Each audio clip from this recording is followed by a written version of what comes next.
A Pendatang reviewing Pendatang. What a concept. If you don't know what Pendatang is, it's Malaysia's very first thriller movie on the danger of racial extremism. So yeah, it's no secret to any Malaysian that any discussion of racial issues is not welcome in Malaysia, and that the government will tend to shut down any discussion of it. Likely because the creators wanted to have maximal creative freedom and not to be restrained by the Film Censorship Board of Malaysia. It is Malaysia's very first crowdfunded movie. You can imagine why crowdfunding offers a little bit more creative flexibility, while at the same time also making sure that the movie could be screened entirely free to the public. Alright, that is more than enough preamble, I think. Let's dive right in. At its core, Pendatang is a work of dystopian fiction. I think it's the first of its kind in the Malaysian context. The whole premise of Pendatang is that because of an unfortunate traffic accident, as well as various events that eventually lead to Sabah and Sarawak leaving Malaysia and therefore the ringgit breaking down, Malaysians vote democratically to be completely racially segregated from one another. So Malays live in a Malay area, Chinese people live in a Chinese area, and Indian people live in an Indian area. Why do they do this? It's apparently for unity and glory. An interesting take on the idea that you can actually create harmony by making use of what almost seems to be like a communist system of control. Basically, in this dystopian world, if you interact with, aid, or abet anybody of a different race from you, then you just receive 25 years in prison. An extreme representation of what would happen if Malaysia took the whole you go your path, I go my path, let's not fight, but let's also not interact. So Pendatang is the story of this Chinese family that's living in this new era where they're allocated to a house. They're thinking they won't interact with any Malay people, but then somehow or another they discover a Malay girl living in the ceiling of their house, and initially they're like, we don't want no trouble. They want to just go right ahead, send her off, realize that she will be killed under this crazy new policy. And then the power of conscience and love take over, and they decide to just try to get her to where she needs to be, which is the Malay area, so that she will not get killed. Pendatang is a wonderful movie because it presents a possible but also avoidable future that we should think deeply about as we formulate laws and consider how we want to run society. Any society, by the way, not just Malaysian society, in the future as well. What the movie shows you by showing and not telling is that choosing horrible laws, even with good ideas, is basically a recipe for a catastrophic disaster. I think that ancient proverb that goes something like, the road to hell is paved with good intentions, is probably the best way of describing it. And that's what exactly happens throughout the movie. Although, as the movie hints to us repeatedly, even these good intentions may have been hypocritically formulated. Oftentimes, it's not just that the laws themselves tak boleh pakai, but also, well, people will just ignore the law in this kind of horrible situation where humanity is ignored and basically might makes right. As an example, the main antagonist, Ho, basically talks about how he's killing the relocation officer because he is essentially communicating with the Malays and benefiting from them, and that is later exposed to be hypocrisy when it is revealed that actually Ho just wanted to sell furniture to the Malays himself. He doesn't actually care about racial equality, but just cares about securing his own advantage. It's interesting to watch the sorts of dynamics that are going on right there, because they showcase to you that just because you have laws and you have like certain ideas in place right there, it's actually people who implement those laws. And even if we formulate some of the very best laws or laws with the best intentions right there, that doesn't change the fact that at the end of the day, people are people and people will do what they want in order to make use sometimes even of those laws. And if people are going to make use of those laws, then, well, we can't formulate them badly, because that just opens up more and more opportunities for exploitation and may very well lead to a horrible outcome. Not something altogether far away from what's happening in Malaysia today. Of course, some critics might comment that there's quite a far distance between our existing democratic Malaysian society, although with some hints of things that don't quite make sense right there, and this sort of society of communistic seeming system of control.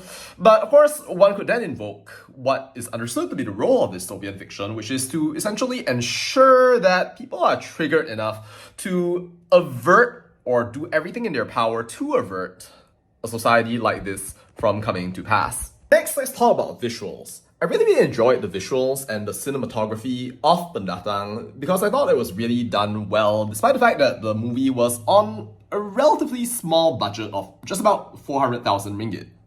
A lot of the movie takes place in a rural Malay house right there.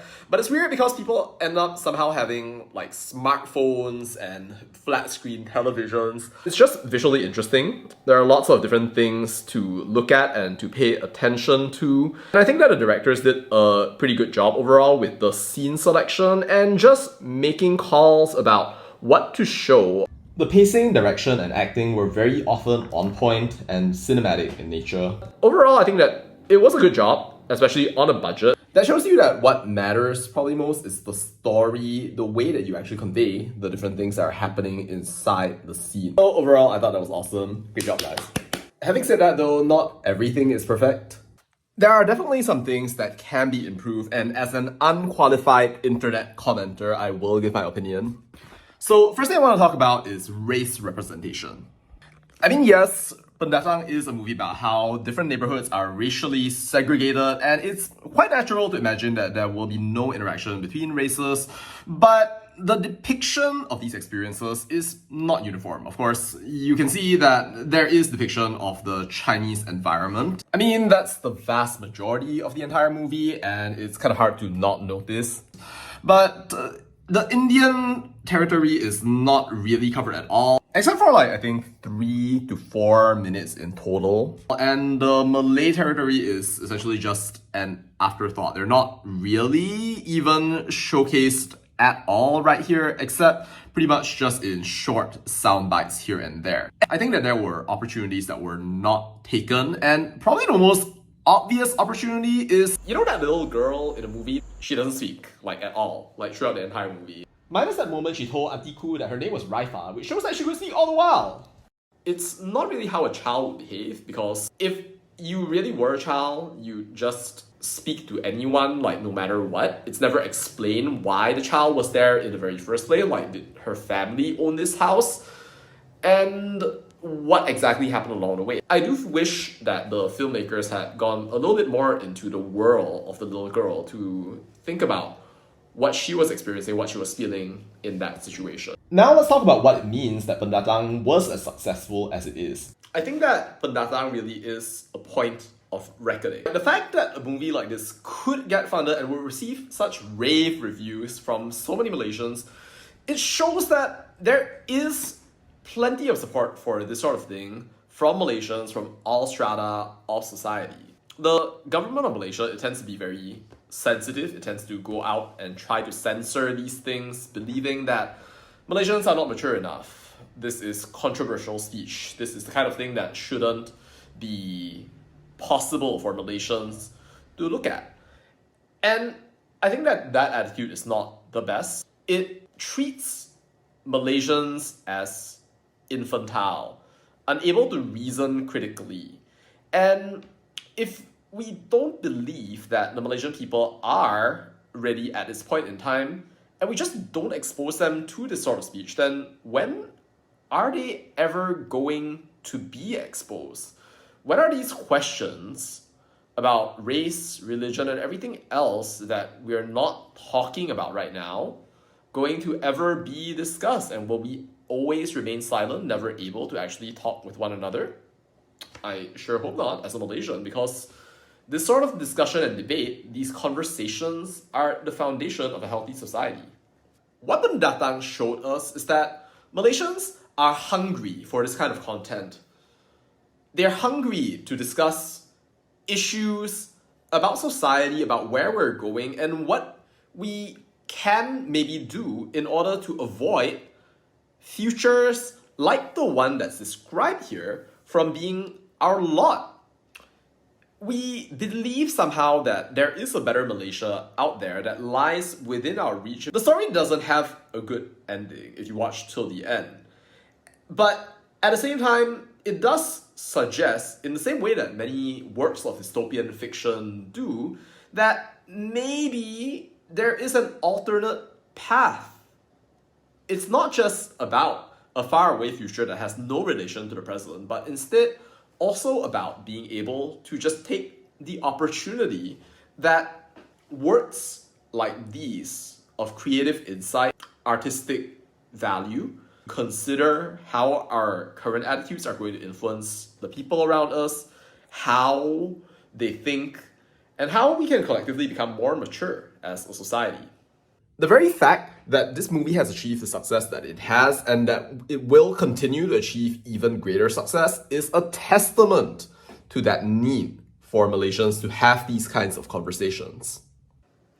If you're the kind of person who is interested in these kinds of questions, I definitely recommend watching Pendatang. And if you're just looking for a good watch that celebrates the nature of humanity and the ability to empathize for someone across racial boundaries, then you might find this a good watch. It's certainly not a perfect one, but it's definitely the movie I think that we all need at this point in time, and a wonderful, wonderful start. If all else fails, then just remember, it's free lah. Go and watch it. Thank you, Kuman Productions, for this incredible work of art. Keep it up, and I'll really look forward to seeing many more of your movies in the future. This is Victor, signing off.